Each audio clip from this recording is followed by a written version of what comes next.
Imagine Rome, the Colosseum, legions, aqueducts, law, the pinnacle of civilization. Now ask yourself, what if all of this was just a facade? What if behind those marble walls lay a city where every sip of water slowly poisoned you, where the night streets were deadly dangerous and the air was thick with the miasma of disease? Imagine a city of 1 million people crammed into an area smaller than modern-day Manhattan. This wasn't just a capital, it was a powder keg of squalor and crime. This story isn't about Rome's grandeur, but its true cost. We will dissect the myth of the Eternal City to understand why you likely wouldn't have survived there for a year. First, let's look at Rome through our modern eyes. The majestic panoramas of the Forum, the graceful arches of aqueducts carrying life-giving water, the formidable walls of the Colosseum. These are the images Hollywood and history textbooks have imprinted on our minds. Recall scenes from the film Gladiator, pristine, majestic marble. Now imagine that the real Rome smelled like the mixture of sewage, rotting garbage, and the sweat of thousands of people. That's a smell a camera can't capture. Rome is synonymous with order, law, and engineering genius. It is this very image we will dismantle, for the reality was far more mundane and terrifying.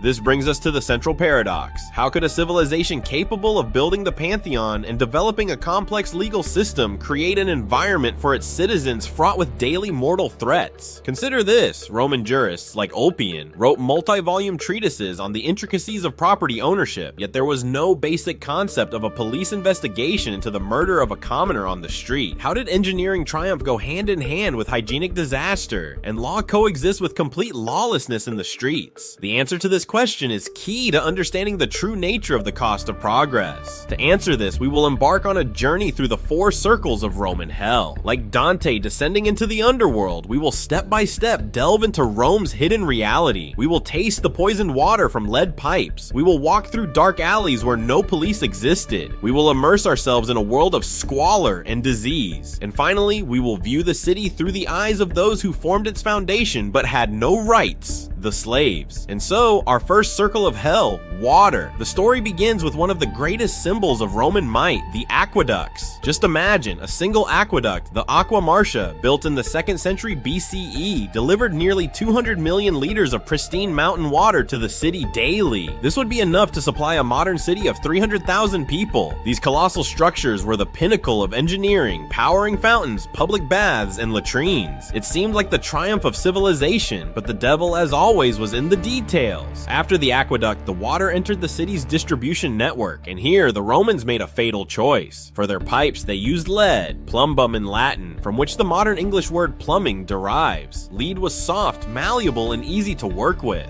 But there was another, more sinister reason for its popularity. It imparted a subtly sweet taste to the water. The Romans were literally sweetening their poison. The homes of wealthy patricians were crisscrossed with miles of lead pipes, from which water flowed continuously, filling their private pools and baths. Today we call this plumbism, chronic lead poisoning. The heavy metal slowly leached from the pipes and accumulated in the body, causing gout, infertility, anemia, abdominal pain, and reduced intelligence. Some historians suggest that the erratic behavior of emperors like Caligula or Nero might have been exacerbated by the lead they consumed, not only with water, but also with wine sweetened with lead sugar. The Romans themselves didn't see the connection, dismissing these ailments as mere diseases of the aristocrats. They failed to understand that their luxury was the source of their slow degradation. Archaeology confirms this theory. Analysis of Roman bones from wealthy burials, for example in Herculaneum, shows lead concentrations hundreds of times above normal levels. And most strikingly, they knew about the danger. The architect Vitruvius, in his famous treatise De Architectura, explicitly wrote that water from clay pipes was healthier than from lead ones. But his warning was ignored. Convenience and cost-effectiveness triumphed over common sense.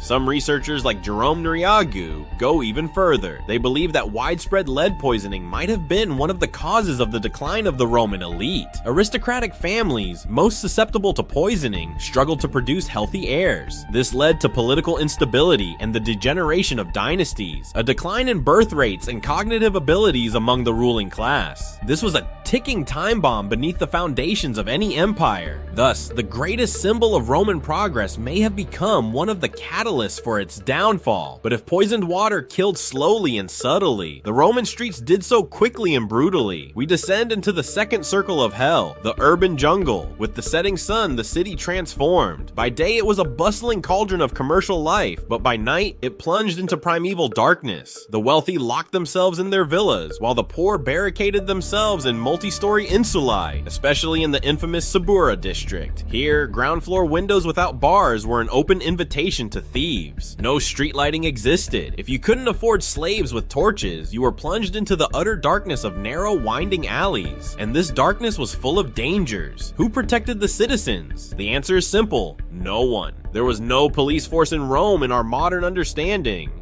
Yes, Emperor Augustus created urban cohorts, the Vigils, but there were only 7,000 of them for a city of 1 million people, and their primary task was firefighting, not crime fighting. It would be like replacing today's police force with the fire department. No one centrally investigated murders and robberies. Your safety was entirely your personal responsibility. The ancient Roman satirist Juvenal wasn't joking when he wrote that going out at night without having made a will was the height of recklessness. The gangs he described weren't just random hooligans. Often, they formed illegal collegia, a kind of criminal syndicate that controlled entire neighborhoods, engaging in racketeering and robbery. Being beaten or killed for a few coins was commonplace. Wealthy Romans only moved through the city with armed guards. The poor, however, relied on luck. But even if you survived an attack and knew your assailant, obtaining justice was virtually impossible. The entire judicial system was built on patronage. Without an influential patron who could speak on your behalf, your chances in court were negligible. You had to conduct the investigation yourself, find witnesses, and hire a rhetorician to argue your case. This cost a fortune. The law primarily protected property, not the life of a commoner. And besides criminals, there was another, far more terrifying threat: fire. Most Romans lived in multi-story apartment buildings, insulae, constructed from wood and cheap brick. These were veritable vertical slums. The streets between them were so narrow that they not only hindered evacuation, but also prevented the vigils' water carts from passing. Any fire instantly turned into a firestorm. Due to overcrowding and the constant use of open flames for cooking and heating, fires erupted constantly. The Great Fire of Rome in 64 CE, during Nero's reign, destroyed 2/3 of the city, leaving hundreds of thousands homeless. In these urban jungles, you could be killed not just by a robber's knife, but by the city itself. Thus, we descend into the third circle of hell, the city of filth. And here, we are once again met by the majestic facade of Roman genius, the Cloaca Maxima, the Great Sewer, a symbol of civilization. But as with the aqueducts, this is only part of the story. This system, built as early as the 6th century BCE, was initially an open canal for draining marshes. Only over time was it covered with vaults. But even in the imperial era, only public buildings and the homes of the super rich were connected to it. 99% of Rome's population had no access to proper sewage. So what did they do with their waste? The answer is simple: they poured it out of windows directly onto the street. There was even a specific legal action by which a passerby, injured by discarded waste, could demand compensation. The very existence of such a law speaks volumes about the scale of the problem. Rome's streets were a foul-smelling mixture of dirt, garbage, animal droppings, and human waste. It was a perfect incubator for bacteria. Even public places of hygiene were traps. The famous Roman thermae, or baths, with their warm pools where hundreds of people could congregate simultaneously, were veritable bacterial soups. The water in them was changed extremely rarely. This was an excellent breeding ground for Legionella and other pathogens. And public toilets, latrinae, were more like social clubs. Instead of toilet paper, they used a shared sponge on a stick, a tersorium, which was simply rinsed in a bucket of running, but not always clean, water after use. The Romans had no concept of germ theory. They believed in miasmas, foul exhalations arising from decay. Medicine was primitive.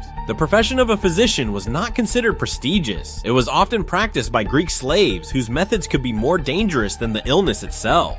The result: constant outbreaks of typhoid fever, dysentery, cholera. The average life expectancy was 25 to 30 years, largely mostly due to horrific infant mortality. Any scratch could lead to blood poisoning and death. This threat also lurked at the dining table. Meat in markets lay exposed to the open air, attracting flies. Even the famous fish sauce, garum, which Romans added to almost every dish, was made by fermenting fish entrails, making it a source of parasites. The poor often took their drinking water directly from the Tiber, into which all the city's waste was discharged. Every meal was a risk. Even Rome's main form of entertainment was linked to unsanitary conditions.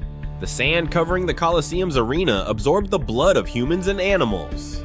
It was periodically scraped away, but hardly disinfected. The corpses of gladiators and beasts were often dumped into common pits nearby, creating new foci of infection. Survival in Rome, it was a daily battle against an invisible army of microbes. But all these threats, water, crime, disease, pale in comparison as we descend into the lowest fourth circle of hell. We've spoken of Rome's inhabitants, but we've forgotten that up to a third of its population consisted of people for whom life itself was not just dangerous, but by definition, hell. During the height of the empire, there were up to 400,000 slaves in the city. This is as if the entire population of modern Cleveland consisted of people stripped of all rights. The entire economy, daily life, and grandeur of Rome were built on their labor. Under Roman law, a slave was not a person.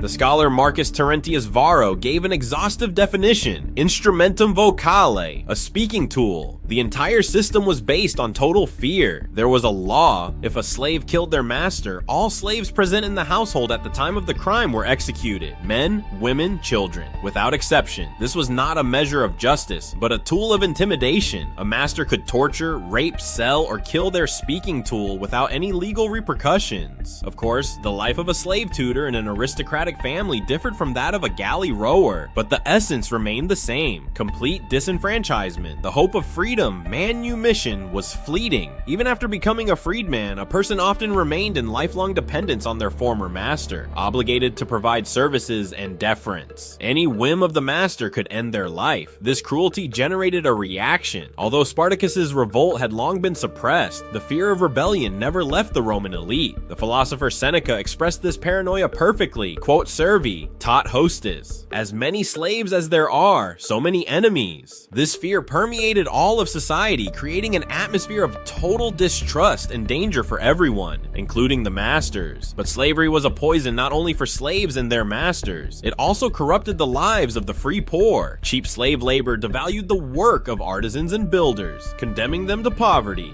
In the Augustan era, up to 200,000 adult men in Rome received free grain from the state. This was not generosity, but a way to control the vast crowd of unemployed, embittered people whose jobs had been taken by slaves. Thus, the system created another hotbed of instability, undermining itself from within. Ultimately, we arrive at what can be called a perfect storm.